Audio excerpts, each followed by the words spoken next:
Hello my crafty friends, I'm Leslie and thank you so much for stopping by Crafty Cards with Leslie.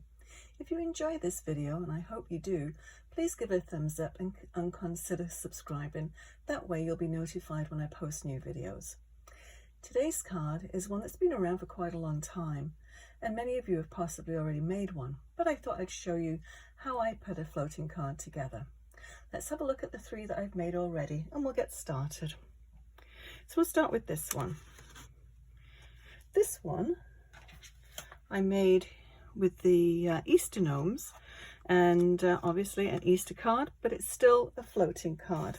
So what I mean by a floating card is that these strips are actually attached to acetate, and then if you can see they've got foam strips underneath, so it looks as though these strips are actually floating. So very, very easy to do, but I think quite effective. And it's nice to see the shiny acetate through that too. So this one, is obviously a landscape one, and they're all, well, these two of them are the same size, the standard size, 5.5 by 4.25. And so that's card number one. Put that on one side. This one is my favorite one. It's a 6x6 card, so something a little bit larger than I usually do, but with it being a circular one and quite a good size circle, it's approximately, the circle is, let me just measure this circle and I'll give you the measurements there. It's about 4.5-inch circle, so it wouldn't fit really obviously on a standard size card, so I thought I'd make this one a square one. And then I used this set of dies, well actually this one, I'll take this one out so you can see.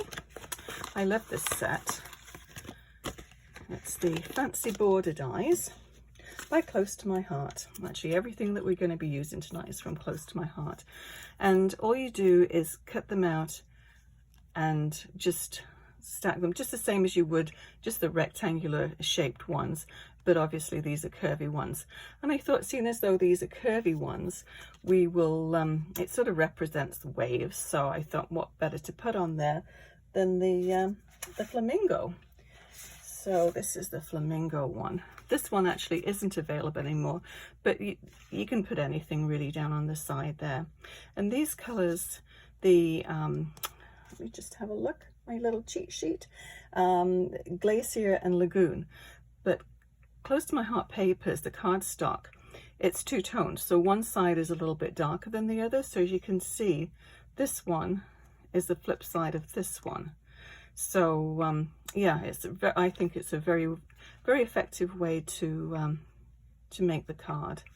And I know some people frown on cutting your dies apart, but I'll just show you what I did, because I like to be able to use my dies as much as I possibly can. And this die, You Are Fabulous, it was actually one solid piece, but it wouldn't fit on there very well. So I just did a little snip and then put the dies on, the stamps on like that. And it follows the curve of the wave. So I wouldn't have been able to use that one if I hadn't have done that.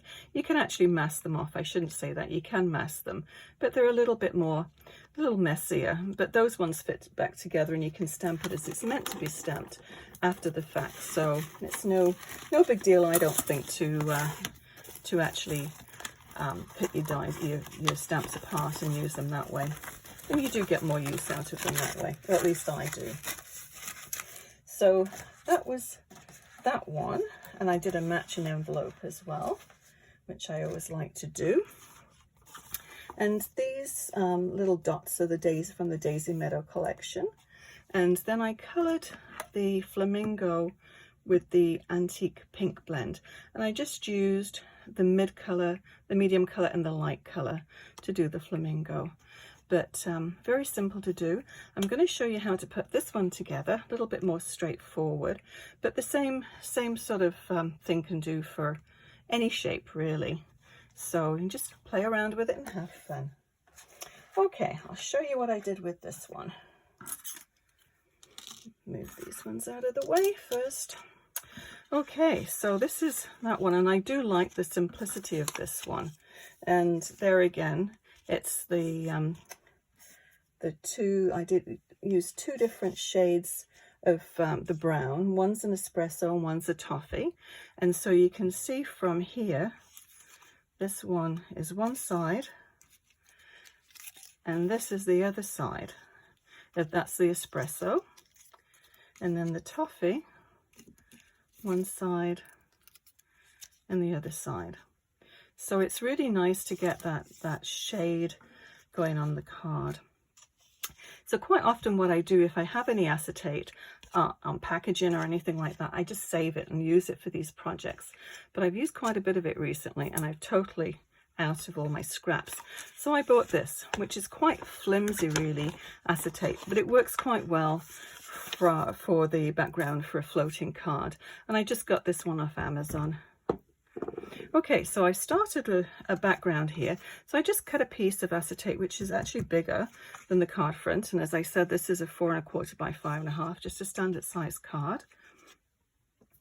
And so we'll go and just finish doing this base, and you can see how easy then it goes together. So there are random widths and really random spaces in between. So we'll just go and do a few. And I've used my my mat, my Versamat, and it's a really nice grid, very, very clear. It's perfect with the acetate on top. So I've pre-cut a whole pile of little strips, so it makes it very easy. So we did a darker one there, we'll do a lighter one here. And you want to make sure that the top strip and the bottom strip are going to be quite thick to take your foam tape. So, because we're not going to put it on every single strip. I'm going to use this to cut it out, so we just need to make sure that we know how many we need to do. So we'll do a little narrow one.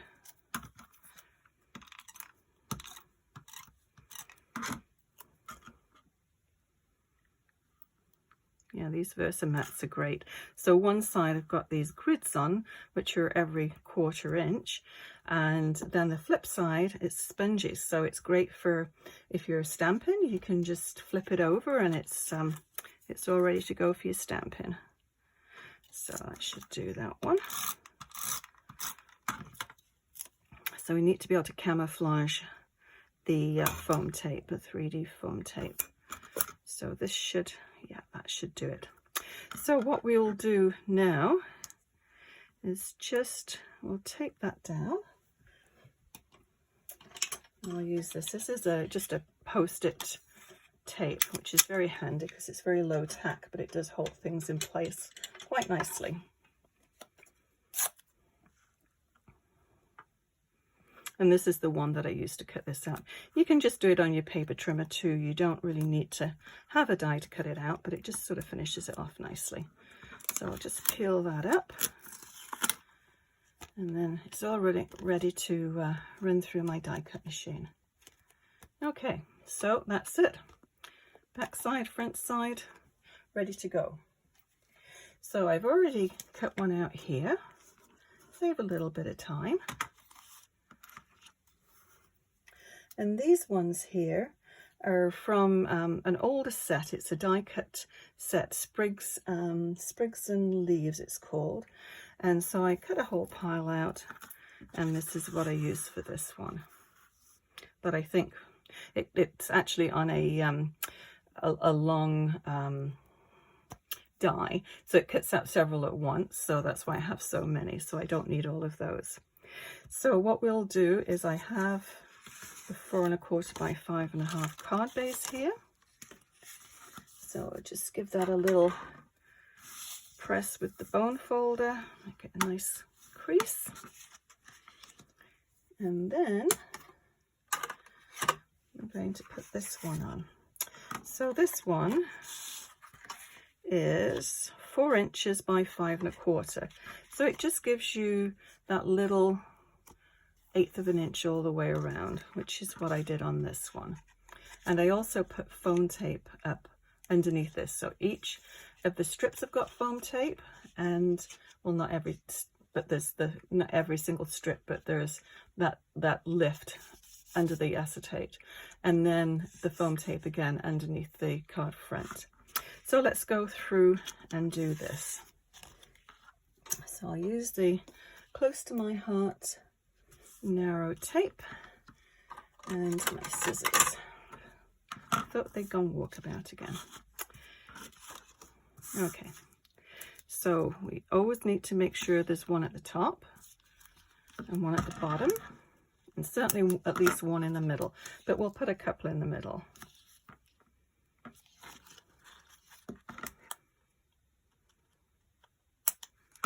Actually, we could use the wider one for the middle one. Close to my heart they do.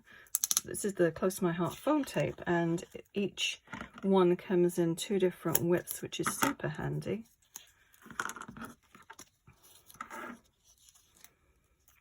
And so it does give the appearance of it floating, because you can't see this once it's down. And then I'll just put one more about here, and that should do it. You do want to be mindful, though, if you're sending these through the mail, that you don't have too many layers on your card.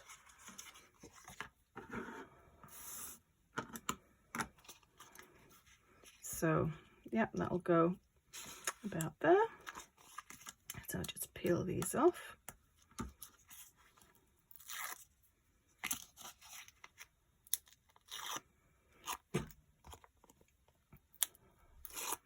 And when you trim the acetate section, this section here, just want to make sure that the edges are stuck down, which there's a couple aren't, because unless you go all the way along with your tape, once you cut it, of course, some of it,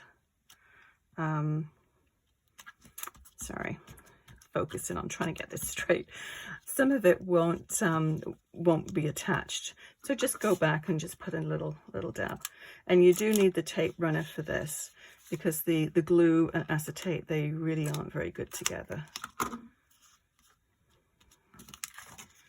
I think they're all stuck. Oh, one more here. There we go. Nope, that didn't go on there. Yeah, the acetate doesn't take too kindly to any kind of glue, really. But once it's down, it's down. It's not going to be a problem. Okay, so this part can be stuck down with either glue or the tape runner. So I'll just do the tape runner. And try to center that. As I said, it's about 1/8 of an inch all the way around. Should be about right. And then decide what sprigs you want there. You could put a couple. We could do a couple. Why don't we change it up? It's nice to mix it up. Have one going one way and one going another way, maybe. Just make sure they don't stick off the side of your card, because it will get messed up when it's in the envelope. Yeah, make it a little bit bigger. Okay, so I'm going to use this one here. It's the Tombow liquid glue, and it's a dual end one as well. So it's nice if you're doing large areas that you've got a nice broad tip.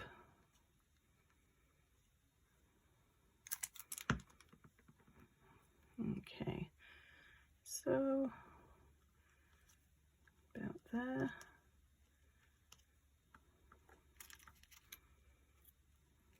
And about there.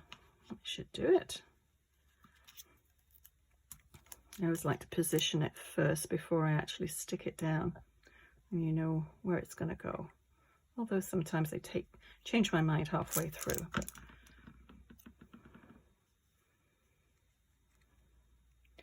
yeah, that should work. And I stamped these little Celebrate tags out. And these are from, let me just get the set here. These are from this set here, All the Best Wishes. And they've got some nice little sayings, and they just little stamps, and they actually, the bigger ones come with the dies as well. Anything with the shade on the stamps actually have a matching die, which is handy. But I just wanted a little sentiment for this one. And as you could see, I did not actually foam tape this to the next level like this one. So it's just got the one on, but I will foam tape this little one. Let's give it a little bit more dimension. I do like these little strips. Very handy.